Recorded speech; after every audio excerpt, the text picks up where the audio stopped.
When I first started out in the ministry, I had an elderly pastor tell me not to listen too carefully to the words people said when they left the church building.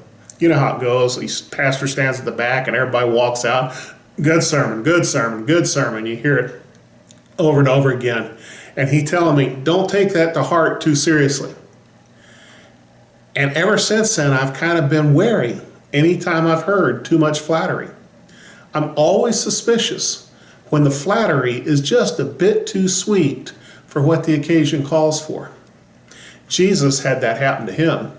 In Mark chapter 12, verses 13 to 17, and I'm reading from the New Living Translation, second edition, it says, later the leaders sent some Pharisees and supporters of Herod to trap Jesus into saying something for which he could be arrested.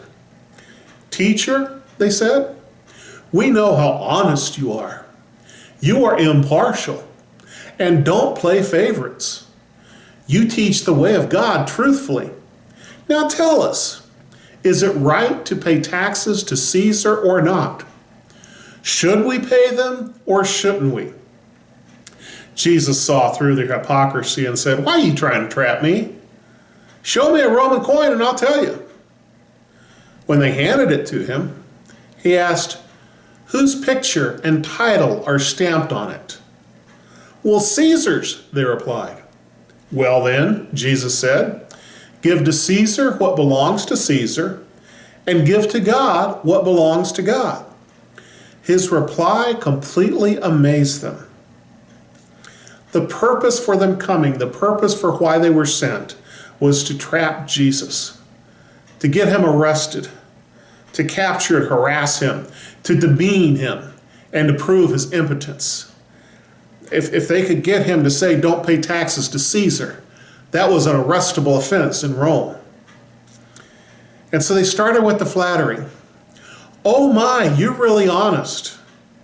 And you're impartial. You don't have any favorites at all. Duh, Peter, James, and John standing right there. They said, you teach truthfully. And they needed someone from the peanut gallery to holler out, then why don't you listen to him? Then they asked their trick question. Should we pay taxes to Caesar? Because they're thinking if he says no, then the Romans can get on to him. If he says yes, then the Jews will be upset because they don't like paying taxes. I don't know anybody who does. And so he called them out. Why are you trying to trap me? In other words, what's wrong with you? Why are you trying this nonsense? Then he said, show me a coin. And so they reached in their pocket or their purse or wherever they had their coins.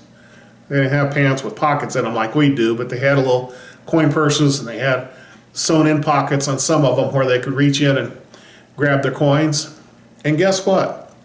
Every one of the Roman coins had a graven image on it, a picture of Caesar. Jesus knew that. And here are these Pharisees, supposedly the strictest followers of Jewish law, whose commandment said don't have any graven images, and they got a pocket full of them. And Jesus is pointing that out to these guys. Those rules just work when you want them to. They don't work all the time for everybody. You're not consistent on how you follow your own rules. And so he caught them, and everybody could see that he caught them.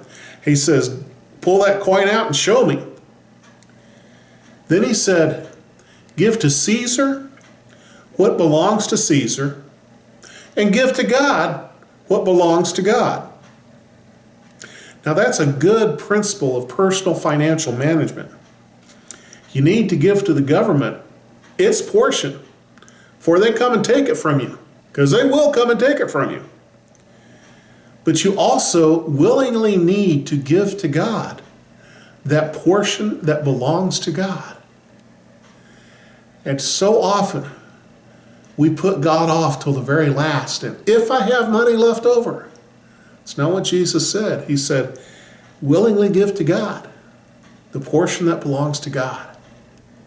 This week, especially as we get close to April 15th, remember, we need to give to Caesar what belongs to Caesar. But this Sunday, we need to give to God what belongs to God. God bless you.